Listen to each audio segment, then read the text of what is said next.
হরে কৃষ্ণ, স্বাগত বন্ধুরা। তো বন্ধুরা, প্রতিদিনের মতো আজকেও ছোট্ট একটা টিপস নিয়ে এলাম। তো আমরা তো প্রত্যেকেই কম বেশি রুটি খেতে পছন্দ করি। তো রুটি করার পর তো আমরা এই রকমের পাত্রের মধ্যে সবাই রুটি রাখি। এই পাত্রের মধ্যে রুটি রাখার ফলে পাত্রের নিচে থাকা রুটিটা কিন্তু একদমই বাষ্পের কারণে ভিজে থাকে, পাত্রের গায়ে কিন্তু অনেকটা জল জমে যায়।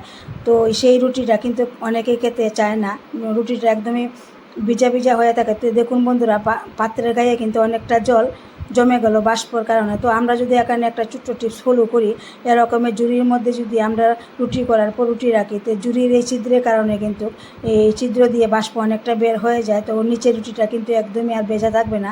তো দেখুন বন্ধুরা, এই পাত্রের গায়ে কিন্তু অনেকটা বাষ্প এখানে জমে থাকলো, আর ঝুড়ির মধ্যে রাখার ফলে রুটিটাও কিন্তু একদমই ফ্রেশ তরতাজা, এটার ভেজা ভেজা ভাব থাকলো না। তো এই রুটিটা কিন্তু খেতে আমরা সবাই পছন্দ করি। তো বন্ধুরা, কেমন লাগলো আমার এই ছোট্ট টিপসটা, আপনারা অবশ্যই অ্যাপ্লাই করে দেখবেন।